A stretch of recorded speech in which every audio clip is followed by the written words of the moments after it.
ko fila don walima bana b'i faga walima ino bana bɛ sa kana siga la Francisco tun ye bana ye jamanaw denw farala ɲɔgɔn kan k'a kɛlɛ n'u tun ma se k'a kɛlɛ a tun b'u faga walima u tun bɛ sa k'a to yen o bɛ cogo min na jamana ko ye fɛn dɔ de ye. La réalité du pouvoir en Afrique, c'est clair. N'a ye mɔgɔ sigi fanga la ka kɛ ni kalata ye baara damadɔ de bɛna jɔ. A ye mɔgɔ min sigi fanga la n'o tigi ma se k'a jɔ aw ni bingali cɛ, a ma se k'aw jɔ aw ni terikɛli cɛ, a ma se ka na ni kiiri ye, a ma se ka forobacia kɛ kɛnɛ min ni aw bɛ se ka kunnawolo sɔrɔ. Kana siga la o waleya jugu bɛ an n'o fanga tereke an ka fanga caman binna ten de. N'a ye mɔgɔ bila fanga la aw jamakulu a bɛ fɔ min ma ko mobilisation humaine n'o ye a y'a kɛ kalata sira de kan. N'a tigi nana fanga la n'aw ma se ka kɛ kɔtara ye ka don fanga kɔnɔ tiɲɛnikɛlaw ni tiɲɛni cɛ, n'a ma se ka kɛ kɔtara ye tɔɔrɔ min bɛ fanga la sitani min bɛ fanga la ka don jamana kɔnɔdenw n'o cɛ kana siga la o tɔɔrɔ kelen o bɛ kɛ sababu ye ka an ni fanga kari ɲɔgɔn na soit fanga b'aw tereke a bɛ sa jɔnya la soit a bɛ wuli tugun k'o fanga kelen gɛn ka bɔ a da la. O de y'an ka réalité ye bi Mali kɔnɔ. Fanga caman binna ni bi cogo de la. O de kama a bɛ ye k'a fɔ n'i ye Mali jamakulu ta k'a lajɛ kuma caman kɛlɛw bɛ kɛ. Mais kɛlɛw bɛ dan sira la yɔrɔ min na n bɛna o de ɲɛfɔ. Kɛlɛw dan sira yɔrɔ ye jumɛn ye? C'est que fanga bɛ n'a fɔ bugu a n'a tufa. Ni bugu kɔnɔna koronna a kɔnɔna na suyɛnnikɛlaw, namaratɔw, binkalikɛlaw, fɛn bɛ tali kɛ maafalaw olu de bɛ jɔyɔrɔ sɔrɔ. Ko bɛ t'olu de ta la faso densɛbɛw olu bɛ ka tereke jɔyɔrɔ t'olu la u t'i lamɛn.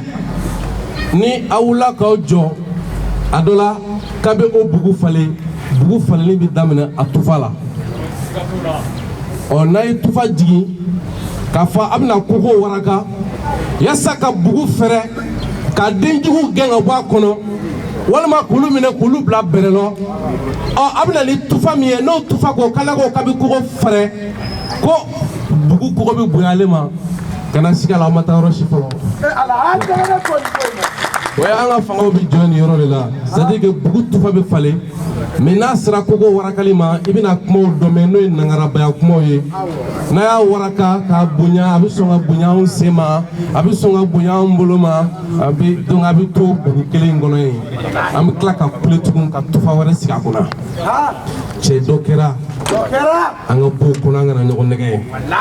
La révolution bɛ daminɛ wagati min na o ye wagati min n'aw sera balan fɛn fɛn b'a ka ɲɛtaa kɔnɔ ka balan bɛɛ sauter ka aw yɛrɛ sɔrɔ o wagati la a bɛ fɔ k'a ye wɛrɛngili kɛ mais k'a fɔ ko dɔ bɛ ɲɛmɔgɔ la u ka kow kɛcogo n'u ka kow taabolo dɛsɛ nana a y'o falen ka bɔ yen mais ko kɔrɔw maakɔrɔw taabolo kɔrɔw olu bɛ yen kana siga la o ko kɔrɔ n'o taabolo kɔrɔw min kɛra fanga in na o kelen don.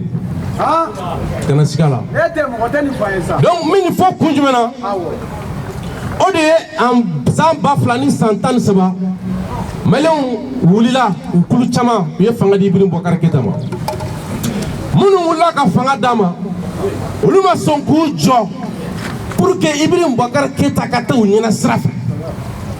IBK ye sira min ta u tugura k'o sira o labanna minnu y'a sigi fanga la olu wulila u y'u pan ɲɔgɔn ja kunna IBK ja ma se ka pan o tora dibi la.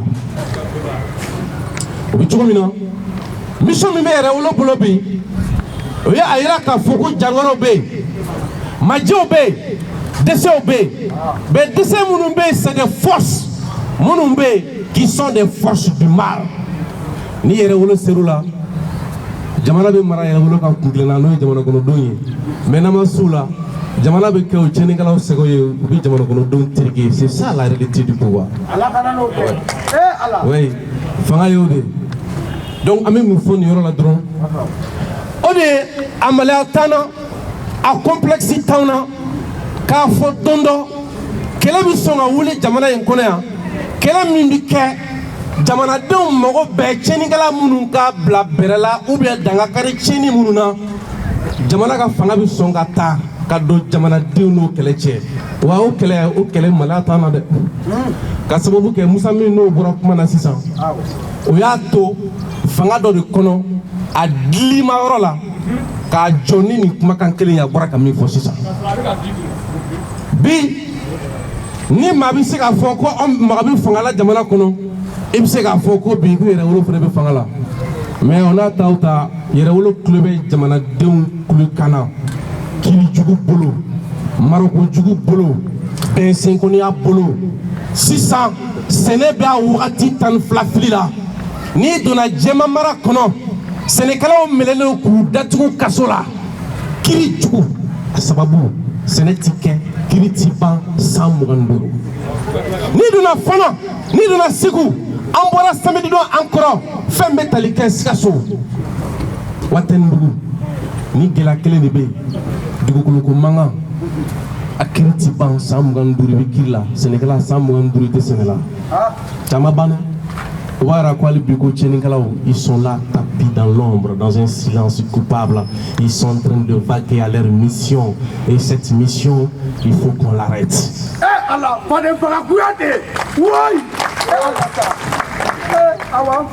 Mes amis, nous sommes là aujourd'hui parce que ça ne va pas. Ça ne va pas parce que notre pays est menacé. Elle est menacée par des forces subversives, des forces dispersives. Elle est menacée parce que nous sommes tombés dans un complot. Un complot qui tire toute sa puissance de l'impérialisme français. Aujourd'hui, le peuple malien se met debout à travers le géant et influent mouvement que nous avons appelé Révolution debout sur les remparts pour dire l'aménagement merde. Demain matin, Yereolo va se déplacer pour aller remettre une lettre au chef de l'aménagement ici au Mali. C'est une lettre qui exige le départ pur et simple de l'aménagement. Dans cette lettre, les éléments que nous avons évoqués, c'est évoqué tellement, c'est-à-dire c'est évoqué de façon très scientifique. Avant l'aménagement, c'était l'aménagement. Pour quel intérêt ils ont remplacé l'aménagement par l'aménagement? La première résolution qui a été prise, qui a consacré la création de l'aménagement, c'est la résolution 2100. Et c'est cette résolution qui a fait de notre crise une crise internationale, qui a fait de notre menace une menace internationale. Mais qu'est-ce qui s'est passé après? Ils ont renforcé encore ce mandat. C'est pourquoi ils ont pris la révolution 2164. Et cette révolution précise clairement que l'aménagement doit être là pour épargner le Sahel, le Mali, le peuple malien de cette menace. Et que l'aménagement doit se donner tous les moyens possibles pour absorber ce danger. Mais en 2015, après la signature de l'accord d'Alger, ils ont vidé l'aménagement de tout son contenu authentique et l'a dévié de sa fonction initiale. Après les attaques se sont multipliées. Le super camp de l'aménagement à Tombouctou a été attaqué.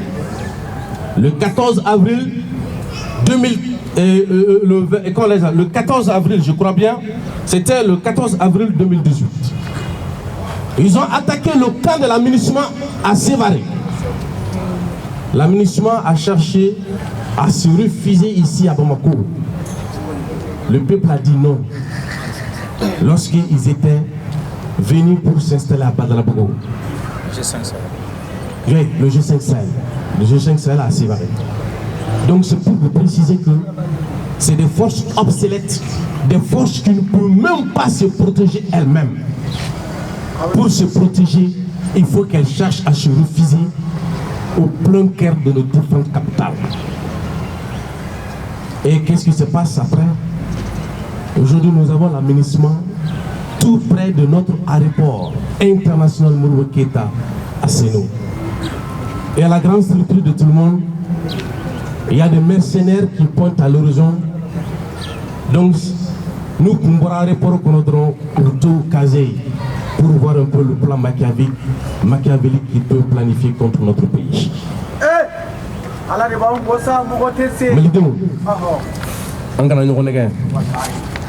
Chini lettre de ta ministre là à te discuter.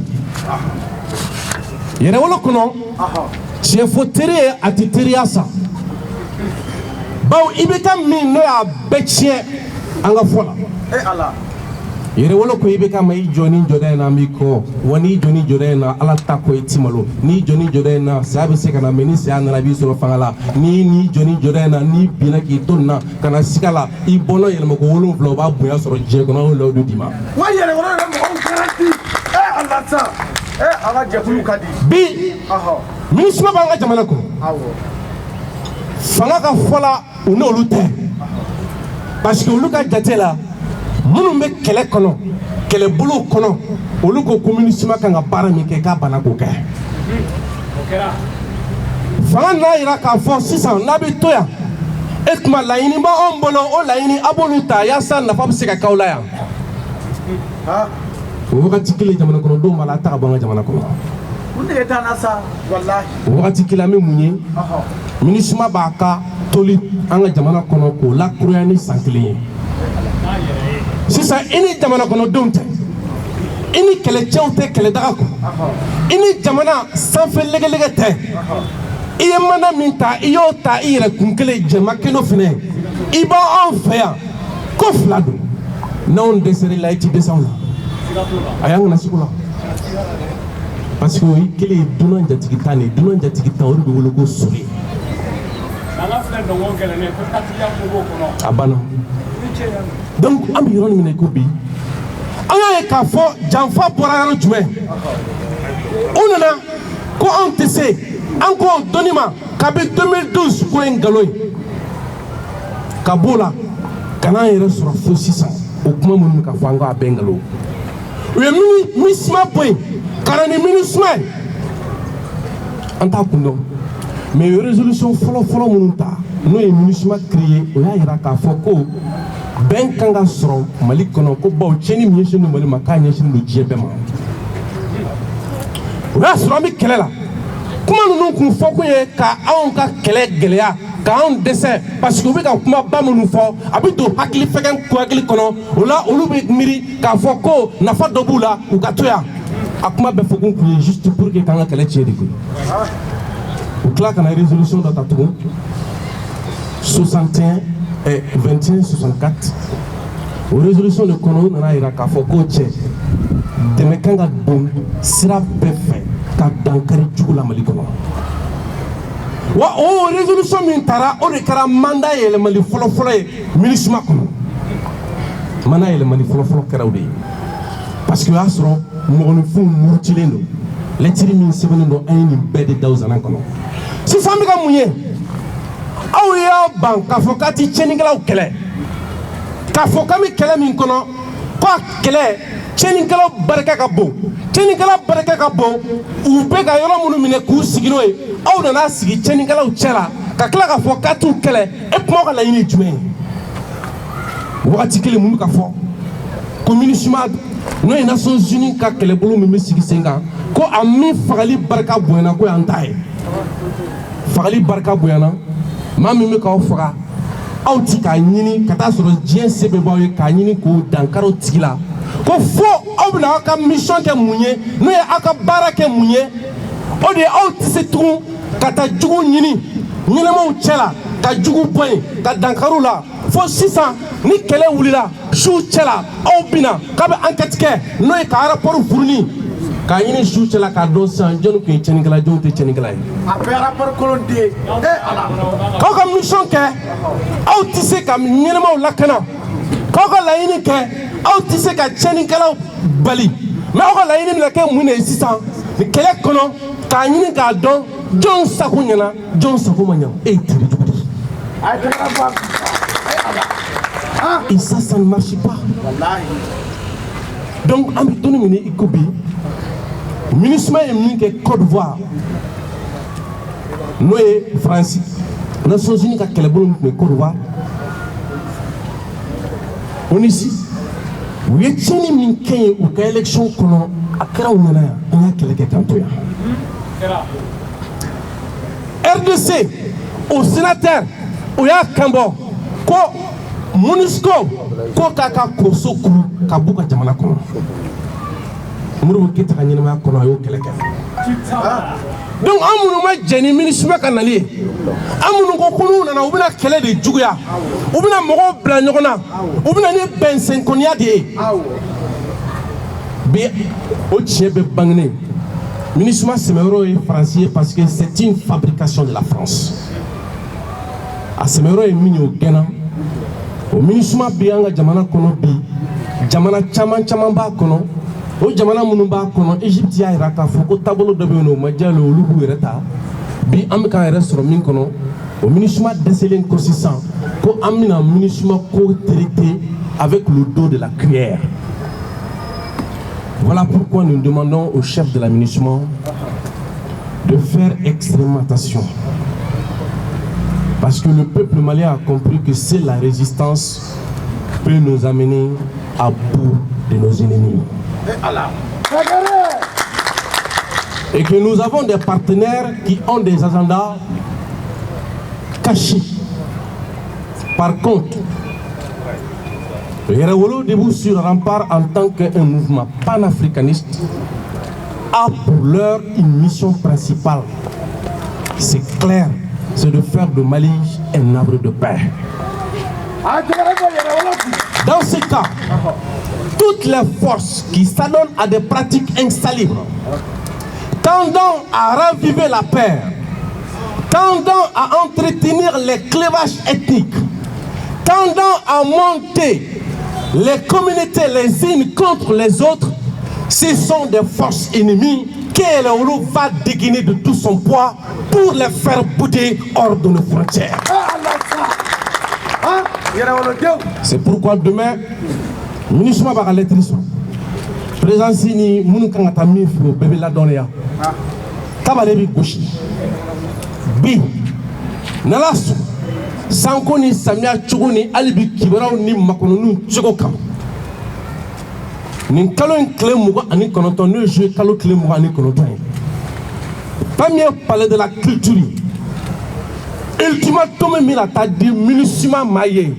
Donc ni juma jina 14 ans a ɲinini don maliden bɛɛ fɛ Mali dugukolo bɛɛ kan diɲɛ fan bɛɛ fɛ i k'i ka lamaga k'i cogo la k'a fɔ ko mission ultimatum mina taa di n'o ye kangarida laban palais de la culture la le 29 juillet ni juma jiginna minnu bɛ se ka taa juma seli an bɛ alimamuw wele u bɛ taa juma seli n'aw ye a faamunen don dɔw b'a la kan tɛ kun ye a faamunen don parce que minɛn minnu bɛ sigi boulevard la samiya ko ta fan fɛ a risque ka bon kuma dɔ la a nafolo da gosi ka bon ko dɔ ɲagamini ma o ni kibaruya jɛnsɛnni o ni minɛnw tali ko k'o siraw bɔlen don parce que ni lɛtiri ci mɔgɔ ma diyagoya i b'i sigi ni jaabi dɔ ye donc o bɛɛ kama o ni kibaruya jɛnsɛnni kama Malidenw an bɛ ɲɔgɔn sɔrɔ palais de la culture la ka juma seli ye fɛn o fɛn kɛra MINUSMA fɛ tiɲɛni fɛn o fɛn bɛ sen na lamaga fɛn o fɛn bɛ sen na an dafɛ jamana minnu bɛ yen n'olu tɛ fɛ farafinna ka bɔ bolo la fewu parce que dɔw kalankan y'o de ye a kana sigi a la Mali kɔnɔ yan mɔgɔ dɔw bɛ yen nɔ kabi Ala k'u ka denbayaw da u bɛ fanga la mais kabi Ala k'u da ma kɛ Mali fɛ parce que diɲɛ don o don an ye mun ye i bɛ ka tile la. Minnu bɛ fanga kɔnɔ n'i bɛ ka dɔgɔninw don n'a teriw don n'a balimaw don n'a sinjiw don n'a jɛɲɔgɔnw don tuma min na olu bɛ ka so senkɔrɔla sen k'a firi n'o ye fanga ye o wagati kelen Yerawolo bɛ k'i dɛn ka taa Kulukoro k'a filaw sabaw fara ɲɔgɔn kan an bɛ se ka i bɛ k'a ka fanga sɛbɛn cogo di o wagati kelen u bɛna mun fɔ an ye cɛ ko anw bɛ ka chance di IBK ma a somɔgɔw dɛ fɛn bɛɛ ni ala cɛ a teriw fɛn bɛɛ ni ala cɛ a ye minnu kɛ minisiri ye fɛn bɛɛ ni ala cɛ minnu ye fɛn bɛɛ sɔrɔ a ka fanga kɔnɔ. ala n'aw tɛ mɔgɔ tɛ nin ala sa u t'a fɔ an ye sa. oui nous sommes les témoins vivants de ces événements nin ma lakala ye nin kɛra anw na de ye. nin jugu. parce que don min na po bi kɛ dɔw ko po min na filɛ k'a provoquer k'an k'a dɔn n'i bɛ ka taara discours fasugu dɔ tenir ye k'o discours bɛ se ka wolo k'a ka fanga ka nin kura don a la. parce que ko jamanadenw bɛ sɔn ka kunbɛn report la ça c'est des gens minnu n'i bɛ k'a ye fɛn bɛɛ d'a ma fanga la. donc o bɛ fɛ ka mun fɔ nin yɔrɔ la o mɔgɔ kelen i b'a ye k'a fɔ fanga min bɛ sen na cɛw tɛ sunɔgɔ o tɛ ɲinɛ o kɔ. i bɛ fɛn bɛɛ d'u ma u ɲɛ siranya kama mɛ kana siga la olu de b'i ka fanga feere. donc ne b'a ɲini maliyɛnw fɛ le 29 ko palais bɛ fa palais falen tɛ kojugu ye mɛ an ka se yen pour que ci tɔ minnu bɛ yen an k'olu tigɛ ɲɔgɔn tulo kan ka bɔ kuma na ka jama fo ka jama waleɲuman dɔn.